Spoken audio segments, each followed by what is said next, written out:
All right.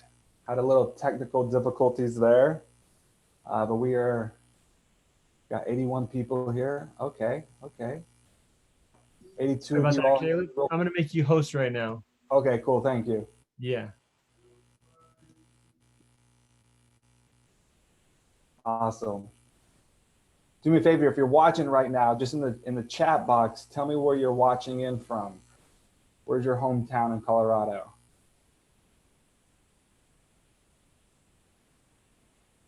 Denver, Brighton, Morrison, Strasburg, Cheyenne Wells, Littleton, Estes Park.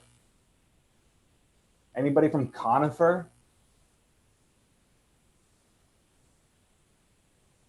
Wiggins. Oh, wow. Very good. 86 of you all. Cheyenne Wells, Durango. I love Durango. Breckenridge. Love Breckenridge. Okay. Very good. All right, let me just get a few things ready here. Breckenridge, Pueblo. 89 of you all now. Let's see if we can get up to 95 in the next 30 seconds. If you don't know, my name is Caleb. I'm coming in live from my home in Los Angeles, California. I was actually supposed to be in Colorado right now, visiting some family, but given everything that's going on, it just wasn't able to get there.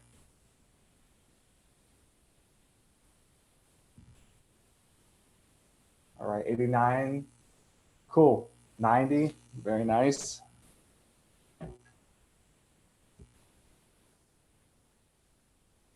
Here's the deal before we get started. If at any point any of you have any questions, okay, if you have any questions, just take a quick second as you're watching the presentation this evening and write down that question at the end. When I'm finished with everything, what we can do is I will go through and just, you can ask some questions and I'll do my best to answer them. So we'll have a little time for some Q&A at the end of this, all right?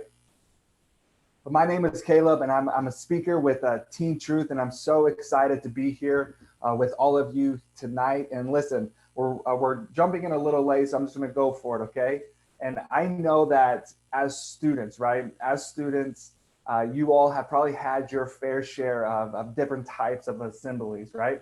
But what I need you guys to understand today is that what you're about to see and what you're about to hear this evening is unlike anything you've ever seen or heard before, especially when it comes to a school assembly. You see, Team Truth is not about me. Team Truth isn't just my story. In fact, Team Truth came from students just like you. Team Truth is your story because here at Team Truth, we believe, arguably now more than ever before, we believe that your story matters, your voice, it needs to be heard. I think we can all agree that we're living in unprecedented times. There's so many things that's happening in our communities, in our towns, and in our country. And if we think about it, you all are right smack dab in the middle of it. And that's why I'm here to help empower you to use your voice to make a difference. Now, here's the deal, a story that you might not be too familiar with because I know it happened when you all weren't around. It happened in 1990, and this moment in time, it changed America forever. That's when two students walked onto their campus at Columbine High School with an arsenal of weapons and explosives. And on that dreadful day, 13 innocent students and teachers were killed in cold blood. And I remember exactly where I was when I heard that news.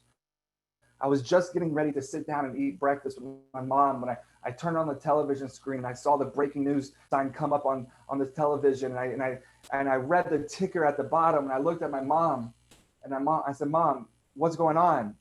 And we watched the news unfold, and I just remember as I continued to watch, tears began to form in my eyes, and my hands began to shake, and I got physically nauseous in my stomach, and I looked at my mom and I said, "Mom, how? How does something like this happen? Better yet, why? Why did this happen? How were two students so senseless and so helpless and so hopeless that they were walking onto their campus with the intention to harm their classmates?" Like, listen, I didn't have the best middle school or high school experience, but never in my wildest dreams did I ever consider this. And I just remember that whole entire day asking my mom how and why. And how many of you know, excuse me, I was not the only one asking why.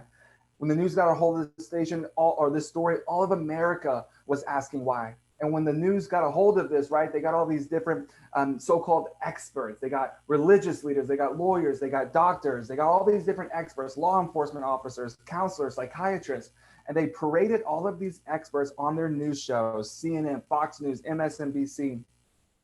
And they asked these experts their expert opinion on how and why this could happen. And these experts, they told us what they thought. They gave us their expert opinion. But how many of you know? In schools like yours all across America, in communities like yours, and continuing along in our country and our nation, these school shootings and teen suicides, injustices and inequality that we see day in and day out, they're happening everywhere.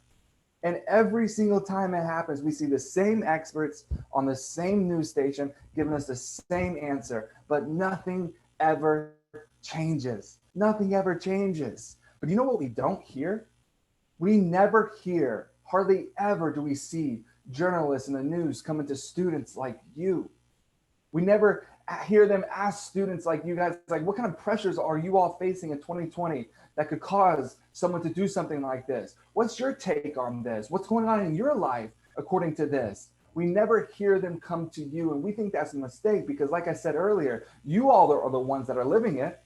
You all, for the most part, are the ones that are experiencing it. You're the ones that have the boots on the ground, but we never see the news take you as students serious.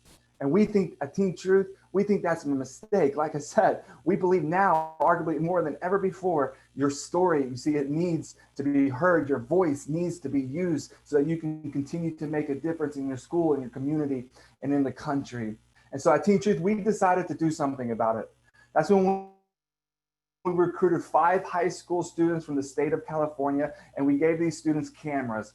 And we told them, like, listen, there are no rules to this project. There are no boundaries to this project. There's nothing off limits in this project. All that we asked these students to do was to take those cameras into schools, take them into their homes, take them to parties, take them to sporting events, take them around town, and give us an honest and raw, real experience at what it's like to be a young adult, to be a student.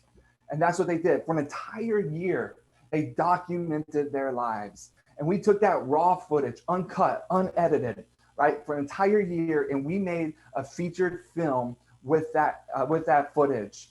And unfortunately, I don't have the time to show you our full featured film. But what I do want to show you, because that film did so well and because it was such a success and it's racked up millions of views, we've had the opportunity to go in to make more films, right? We made about drug and alcohol abuse. We made films about bullying. We made films about self-esteem issues and body confidence. Heck, just recently, we made a film about parenting. So we gave students cameras and we gave them permission to go into their schools or go into their homes and tell their families how to be better families, how their parents can be better parents. Pretty cool, right? And so what I do want to do is show you the trailer to that parenting film.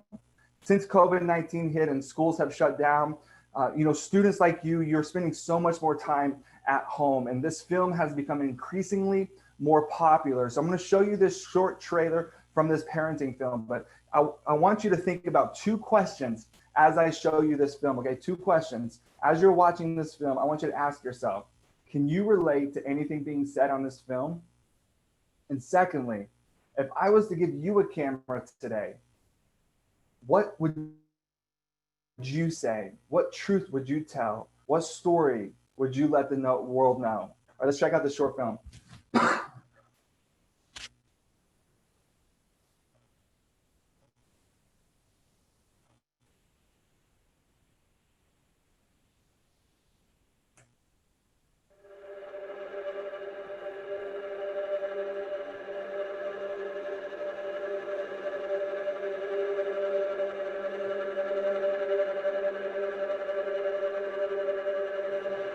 I've been okay relationship with my mom. I really don't have a good relationship with my mom. I don't talk to my mom one bit, like, ever. My dad's more of a money thing, but I don't see too much of him. My dad, I hardly ever get to see him. And my dad, honestly, it's mostly fighting, arguing.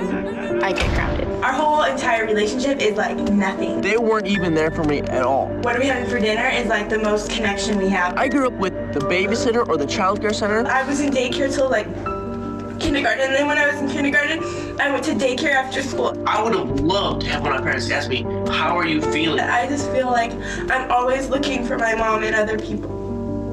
That's it.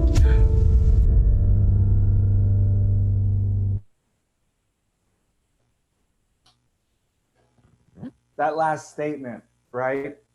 I'm always looking for my mom and other people. That's a heavy statement. It doesn't get much deeper than that. And I remember when we made this film and I was going through the footage and I heard her say that, it instantly reminded me that as people, we are made for relationships, right? We're made for connection. We're scientifically proven. We're wired for these relationships. And now I know that some of you all have a really good home experience, right? You have a family that supports you. Maybe you have siblings that you really get along with. And being at home hasn't been that challenging.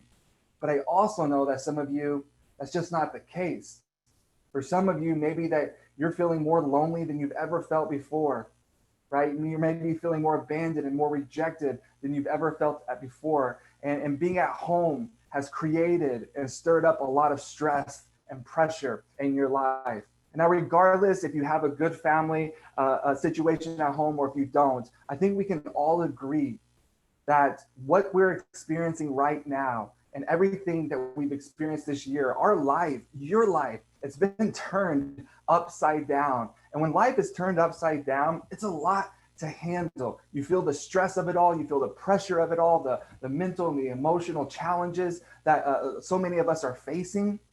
And I don't know about you all, but when I'm going through something in life, it is so easy for me to feel like I'm the only one going through it. Just shake your head and nod your head to yourself if you've ever felt that way before, right? You're you have this big obstacle, this big challenge that you're going through in life, and you deep down think that you're the only one going through it.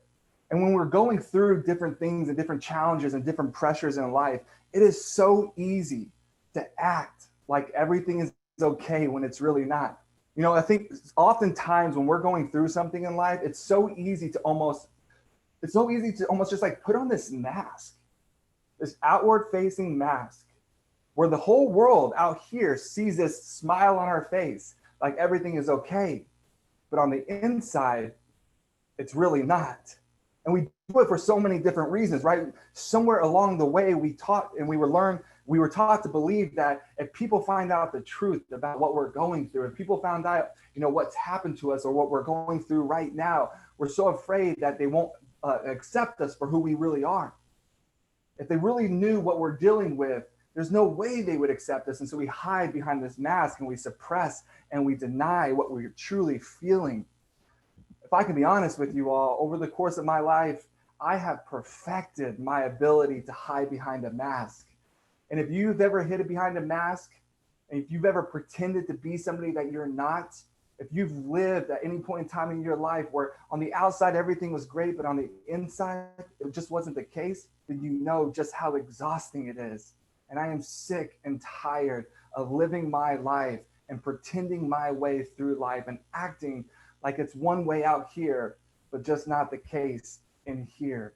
And that's why I love Team Truth so much, right? I love Team Truth because Team Truth is what happens when students just like you find the courage to stand up and to take off that mask and declare, you know what? This is me. This is who I really am. Team Truth is what happens when students like you begin to realize that, you know what, my past failures and mistakes in life does not determine who I am or my worth or what I'm capable of. Team Truth is what happens when students begin to realize that, you know what, maybe I am battling depression. Maybe I am having anxiety attacks or panic attacks, but none of those things, none of those emotional challenges that I'm dealing with in life are going to define what I'm capable of doing in this world. That's what Team Truth is all about. Now listen, When you're opening up and you're talking about the things going on in your life, I know firsthand experience, like, let's get real. It's scary. It's vulnerable to show your true colors, to open up to the world and allow them to see what's truly going on in your life. That's vulnerable. That's scary to do. But not only does that help you, but here's the deal. It also helps other people. I promise you right now, there are people in your life, maybe close friends that you might not be seeing as much as you used to, but maybe you're talking to them on a daily basis. There are people that come and go in your life that are struggling, but on the outside, everything looks okay. But on the inside, that's just not the case. And when you find the courage to open up and talk about the things going on in your life, not only does that change your life and help you, but it also becomes a permission slip to help other people. Are you following? So listen, I'm not from Denver. I'm not from Colorado. I didn't go to school in Colorado, and I don't know any of you personally, but I know that during this challenging time that you all are facing a lot of different pressures in life. So if you could, just for the next like maybe 30 seconds, if you are going through something or a challenge that you've been facing, or you know somebody who is, can you just write what that is in the chat box? Just write whatever you're going through in life in that chat box. I won't call out your name. I just want to see what some people are going through. It helps other people, right? When we feel like we're the only ones going through something. Stress, depression, more stress, yeah.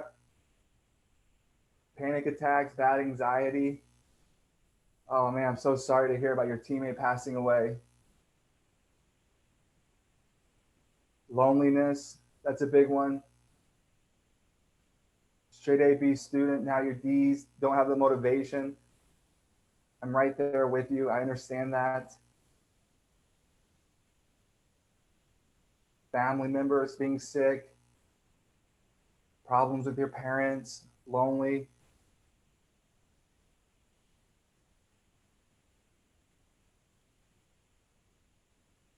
Worried about friends. It's a lot of stress that you guys are carrying around right now, right? There's a lot going on in your lives. So here's the deal.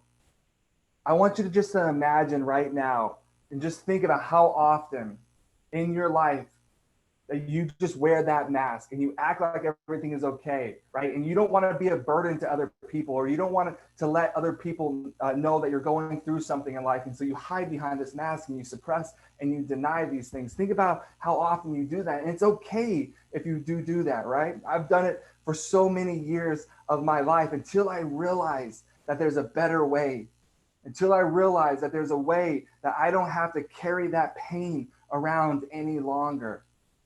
Because just think about what it would feel like to take off that mask. Think about how it would change your life to walk with no burden, free of that pain, right? And you can be open and honest about the things going on in your life. I think, and I know that would change your life. Because here's the deal. When we live behind a mask, when our world is turned upside down and we have all these different things that we are going through in life, and we suppress it and we deny it and we ignore it, just because we sweep it under the rug doesn't mean that pain goes away, right? And so whenever we deny what we really feel, deny our truth, that's when we begin to make mistakes. Mistakes that could not only affect us today, but could possibly affect us and the people around us for the rest of our lives. You see, I know because that's my story. So I grew up in Texas in a small town, and ever since I was just a young kid, I had these dreams and I had these aspirations. And I remember specifically this one day that I ran into the kitchen, and my mom, she was doing dishes and her back was to me. And I ran into the kitchen one morning and I said, "Hey, Mom." She said, "What, son?" And I said, "Hey, listen, I know what I want to do with my life." And she said, "That's great, son, I'm listening." And I said, "Mom, listen, I want to get a Division I college football scholarship. And not only do I want to play Division I college football, but I want to make it to the NFL." She said, "That's great." And then I remember this one moment where my mom puts down the dish, she turns off the water, she dries her hand, and she looks at me. And I'll never forget the look on her face. It was this look of compassion, but yet concern. And she said, "Caleb, I love that's what you want to do with your life." And she said, "I'm going to support you in every way that I possibly can. but I need you to know something. And I said, whatever, Mom, I'm listening. What is it? She goes, those dreams and those goals in your life, it's going to cost you. And I was young, right? And I was like, Mom, I don't have any money. What do you mean it's going to cost me? She goes, I don't mean it like that. She goes, those dreams and those goals, it's going to cost you in a different way. I said, I'm listening. She goes, it's going to cost you relationships. It's going to cost you time. It's going to cost you friendships. You're going to have to make sacrifices to make those things come true in your life. Are you willing to do that? I said, Mom, I'll do whatever it takes. I know that I want to do this with my life. And she said, that's great, son. I'm here with you. And as I got older, right, I began to realize that because I have these dreams and aspirations, probably similar to dreams and aspirations that you all have in your own life, that I had to draw a line in the sand, that I had to have hard boundaries in my life, especially when I got into high school. Whenever my teammates or classmates or peers were out doing things, you know, maybe drinking and partying on the weekends or disrupting class and getting in trouble with school officials, I knew that I could not do any of that. I knew that any type of trouble that I might find myself in would compromise my dreams and my goals in life. And so when all my teammates were out drinking and partying on the weekend, I was in the gym training, right? When all my classmates were disrupting class, I was in study hall or in the library or doing something and studying and trying to get better grades day in and day out. And over time, what started as just, you know, a simple little a rumor, right? My classmates started to make fun of me. They would think that I was too cool for school. My classmates thought that I was better than everybody else. It didn't really hurt at first, but over time, this led to more and more bullying, right? Every single day, feeling rejected, feeling left out, feeling like an outcast. Like, don't get me wrong. My classmates loved me on a Friday night when I was scoring a game-winning touchdown and taking our team to a state championship. They loved me then, but not a moment went by that as soon as I walked off the field, that there weren't some nasty rumors or lies being spread about me. Right? I remember walking into school one day and there's a Photoshopped image of my face plastered all around campus, making fun of me. My senior year, I couldn't even drive to school because my car kept getting vandalized. And I'm not saying any of this so that you feel sorry for me. This was just my experience. I was an outcast. I was a misfit. I didn't feel like I belonged anywhere. And over time, this began to really take a toll on my life. I started to ask myself, like, what's the point? What's the point if I can't have goals and dreams and do me and be accepted for being me? What's the point of even being here? You know, I was 16, a star athlete. Everybody knew my name. And that's when I wrote my first suicide note because I didn't want to be here anymore. I learned at an early age that there was no amount of success that could make me feel the loneliness or make me feel less of the loneliness that I was feeling in my life during that time. Luckily, there was a close family friend that intervened at the last minute. And I'm standing in front of all of you here today and telling you my story. And despite those 4 years being the hardest 4 years of my life, I was able to persevere and get through high school. And I did. I got that Division I college football scholarship. Not just at any college. I got a chance to go play at the United States Military Academy at West Point. I was going to play Division I college football and become an officer in the United States Army. So my sophomore year at West Point, check this out. My sophomore year at West Point, I'm one of the top 10 college football players in the country, right? I'm having a great season and a great time. And all of a sudden, all these NFL scouts and NFL teams are asking, like, hey, can Caleb play in the NFL? Suddenly, my childhood dream might become a reality. So the Army gets together and creates this new policy that was going to allow me, if I was good enough to make it in the NFL, they were going to allow me to serve in the military and to also play in the NFL at the same time. I was so ecstatic. I was happy. There was a chance that I could actually fulfill my childhood dreams of playing in the NFL. And so my senior year, after I got done with that season, the NFL draft came around. And you know what? Actually, let's just watch this short clip. This will do will tell you the story better.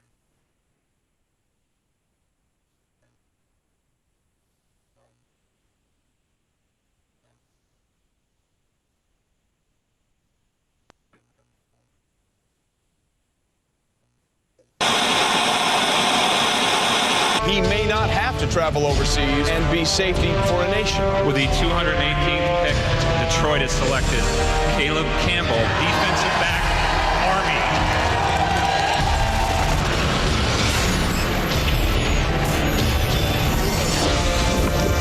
Well, the 2008 draft is in the books. Welcome into Radio City. Trey Wingo here with Ron Jaworski, Chris Carter, Chris Mortensen, and Mel Kipa Jr. Listen, Caleb Campbell being selected by the Detroit Lions out of West Point may have been the feel-good story of the second day of the draft, and maybe the entire draft. My entire childhood dream came true in this moment. I did it, right? I had just got selected by the Detroit Lions in the NFL draft, and I was on my way to playing in the NFL. And I remember I was with family and some close friends, and we were celebrating and having a great time. And we're just talking about all the hard work and all the effort that it took to get to this point in time in my life. And I was just so excited. You know, a few months later, I found myself going out to Detroit. I was getting ready to sign my first NFL contract. Everything that I had ever worked for was coming down to this one moment. I was about to get some money in the bank. I was about to have a great time playing in front of 75,000 people every single Sunday. I was ecstatic until I got a phone call. And with one phone call, my world turned upside down.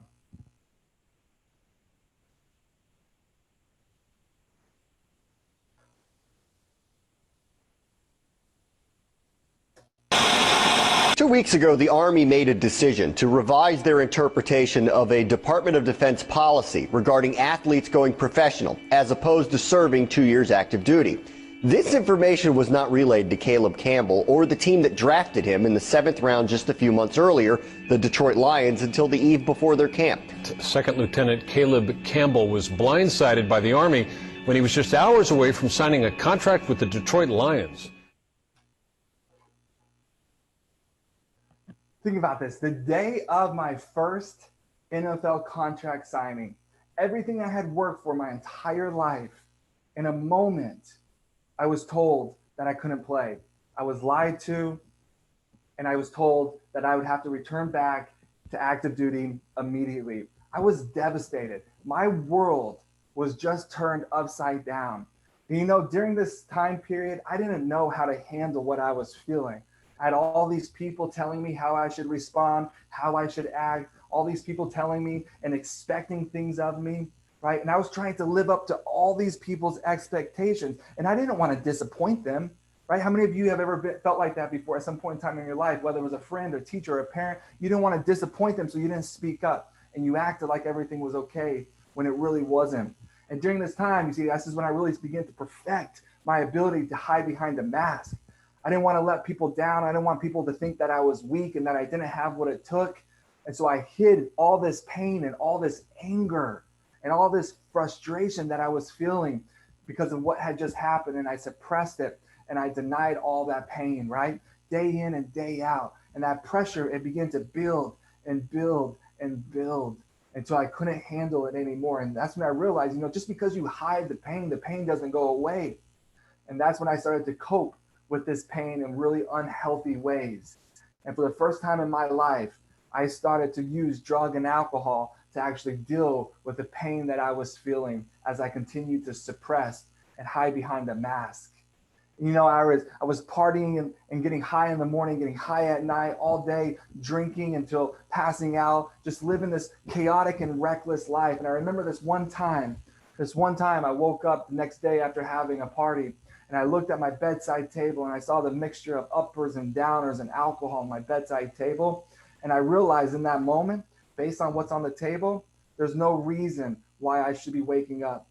My heart should have stopped at some point in time during that night. And I just remember breaking down in that moment because I knew that I needed help. And if I didn't get help soon, if I didn't open up and talk about the things going on in my life, it was only a matter of time before my friends and my family would be getting a phone call notifying them that I was no longer here to be with them all. So that's when I, for the first time in my life, probably the hardest and the bravest thing I've ever done in my life, I got help and I started to talk about the things going on in my life. And listen, I was so convinced that as soon as I opened myself up, as soon as I started to be honest and raw about what I was feeling and the hurt and the pain and the anger that I had been carrying because my life had just been turned upside down, that the things that I wanted the most in life were ripped away from me, probably similar to the same way that so many of you feel that during this year, so many of the things that matter the most to you all have been ripped away from you, have been torn away from you. Your life also has been disrupted and turned upside down. And I was so convinced that once I started talking about these things, people were going to think differently of me. People were going to judge me. People were going to start, spreading more rumors about me. But do you know what happened? When I opened up and started to talk about these things, I had people from around the world start sending me letters and social media messages and telling me that because I was willing and able to open up about the things in my life, they were willing to do the same. I became a permission slip for them to do the same. Now listen, I don't know, like I said, any of you personally, but I know some of you out there, you're having a hard time. That life right now, it just isn't easy. And in case nobody has told you, I just want to say that I'm sorry. I'm genuinely sorry for what you're going through or what you've been going through in life. I'm sorry how hard things might be for you right now. I also know that so many of you are probably hiding behind your own mask, whatever it might be, because you're afraid of letting people down. You're afraid of not meeting other people's expectations. You're afraid of maybe being a disappointment to people, whatever it might be, and you're hiding behind that mask. Can I just encourage you today? Can I encourage you today that and to remind you that it's okay that you go through things in life. It's okay that you're scared. It's okay that you're feeling all these different things and maybe battling depression or anxiety, whatever it might be. It's okay. But the best thing that you can do for you, the way that you can take care of yourself when your world has turned upside down, is to find the courage to take off that mask. Listen, it takes a lot of strength to carry that burden that you've been carrying for so long. But it takes the same amount of strength to take off that mask and to give that burden to somebody that can help you. You're strong enough, because I know it takes a lot of strength and it takes a lot of courage to ask for help, but you're strong enough. You have that strength in you, and I just want to remind you of that. And like I said at the very beginning of this, while we are living such a socially distanced life, we are still made for connection, right? We're still made for relationships. And sometimes I think that we forget that, especially as students, we forget that when we have so much going on, we forget that we still have a chance to connect with other people. Because when students like you, despite what you're going through, or despite the challenges that you're facing, when students like you, when you go through something in life, you can still make a difference. And I'm going to show you this. I'm going to show you one of my favorite stories. So let's check this out.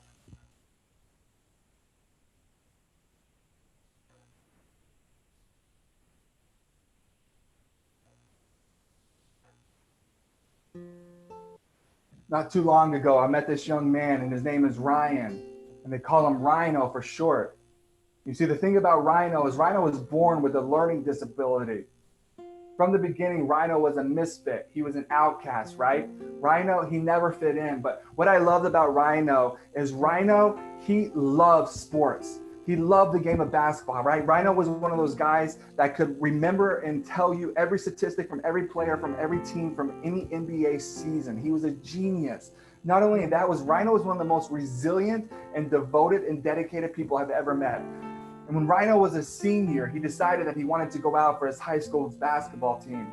All of his family and the people who were close to him said, Rhino, don't do it. Don't go out for the team. You're just going to set yourself up to be rejected more. But Rhino, he was one of those guys that did not care what other people thought. Rhino had a dream, right? He had a goal. And so Rhino went out for the basketball team, and sure enough, he got cut, right? And as he was walking out that gym that day, the coach came up to him and said, Rhino, if you show up every single day and you do exactly what I say for the rest of the season, maybe, just maybe, you'll get a chance to put on a jersey. And sure enough, last game of the season, he got his chance to put on a jersey. But here's the deal. This wasn't just any game. This was a playoff determining game. If they win, they go on. If they lose, they're out. At halftime, the team got together and went up to the coach and said, Coach, listen, we want Rhino to play. The coach is like, are you crazy? We can't risk losing this game. This is a playoff determining game. And the team said, we don't care. We want Rhino to play. Sure enough, last seconds of the game, they put Rhino in. Everybody in this gym is on their feet screaming to the top of their lungs because they know how much Rhino has worked for this moment. So right now, we look at the game, there's about 10 seconds and they're driving the ball down the court. Rhino's number 12. He's at the top of the key, number 12. There's 5 seconds left. 4 seconds. 3 seconds. 2. They pass the ball up to Rhino. Last shot of the game. He nailed it. Nothing but net. Rhino worked his entire life for this moment, and he stepped up and he took that shot. He took the risk, right? He took the risk, and he made it happen. And what I love about this story is the football team, some of the most popular kids in school, run down from the stadium or from the stands, and they put Rhino on their shoulders, and they carry him off the court that day. Still today, Rhino says that this was one of the best days of his life. And I show you that, and I tell you Rhino's story because Rhino's life was turned upside down. He faced challenge after challenge after challenge. Life in so many ways was unfair for him, things that were out of his control. But Rhino learned early on that, you know what, sometimes we can't control the things that happen to us in life. But what Rhino really illustrates is that we can choose how we're going to respond to what happens to us in our lives, right? And Rhino took something so negative, so hurtful in his life, and he used it as motivation to do something powerful and impactful and positive in his life. Just like Team Truth took something so destructive with the shooting at Columbine and created an organization that now empowers students to use their voice to make a difference. They took something negative and created something positive. And just like me, right? I don't even know if I share this, but just like me, when my life was turned upside down, I was able to get back on track and make it back into the NFL. Had a chance to fulfill my childhood dreams 2.5, almost 3 years later of playing in the NFL for the Detroit Lions, the Indianapolis Colts, and the Kansas City Chiefs. I was able to take something so negative and turn it into a positive. Now I have the opportunity to use my voice just like this to help other people along on their own journeys. So I want to challenge all of you because I know a lot of you are hurting, you're mad, you're frustrated. Life has been turned upside down for you. I want to challenge you. How can you take something so negative that's happened in your life this year and turn it into a positive? Whatever that might be, I want to remind you that the way that you have to go about that is you first have to take care of yourself. And the way that you take care of yourself is by asking for help when you need it, to take off that mask and to live a brave and vulnerable and authentic life. Don't go through life pretending to be somebody that you're not, because that's exhausting. So I just want to challenge you. What is it that you can take that negative thing that's happening in your life and turn it into a positive? You all are awesome. I got a few more minutes. So if you have any questions, go ahead and just in that chat box, write that question, whatever it might be. If you guys want to find me on Instagram, you can find me on Instagram and ask me a message there. It's just Caleb_Campbell. That's CALEB_Campbell. CALEB_Campbell. Hope you all got something from this. If you have any questions, just go ahead and fire them away. If not, totally good too. Thank you all for listening. Thank you for being here. How did you feel when they told you that you couldn't sign anymore? I was devastated, right? I was so sad. I was angry. I felt like I was betrayed. I felt like I was lied to. It was out of my control. I felt helpless, right? I was really upset.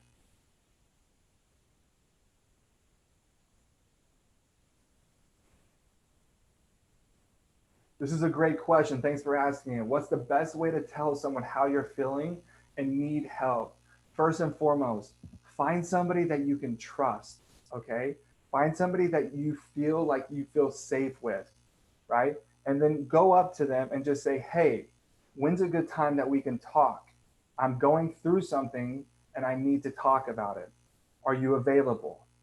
And give them the chance to respond. If they say no, go find somebody else and do the exact same thing. To say, hey, is there a good time that we can talk? I feel like I'm going through something and I want to process it with somebody. Are you available to help me with that? And that's a great way to start.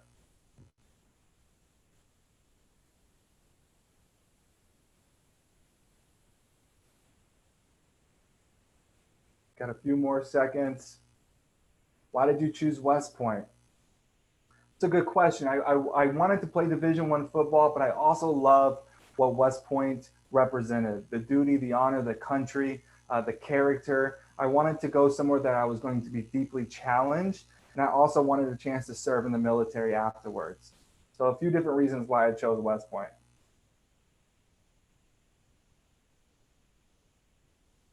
I'm glad it really helped. Awesome.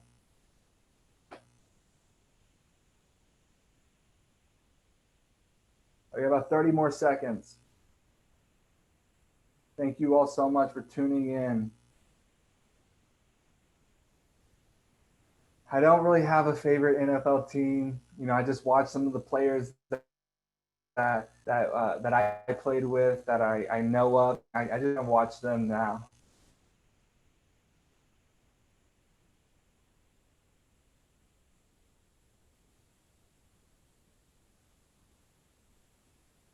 Why did I keep going when people bullied me?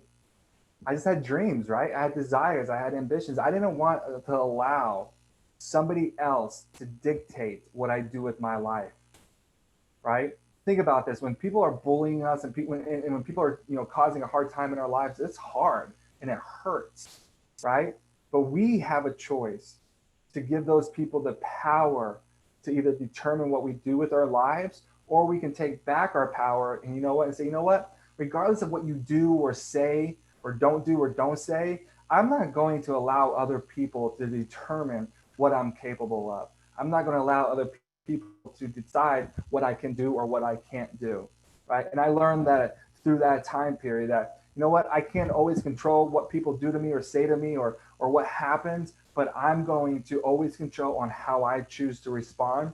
And I've chosen from that day forward to even now, I'm never going to allow another person to decide or to say what I can or can't do. That's up to me. All right, thank you all so much. I really appreciate you guys. Thank you, Julie. That's great to hear. I love that. Again, if you guys want to reach out to me, send me a DM. If you're going through something, you don't feel like you have anybody to talk to, find me on Instagram, Caleb_Campbell. You'll see the little blue check mark right there, so you'll know it's me. Hope you all have a great night and happy holidays over there.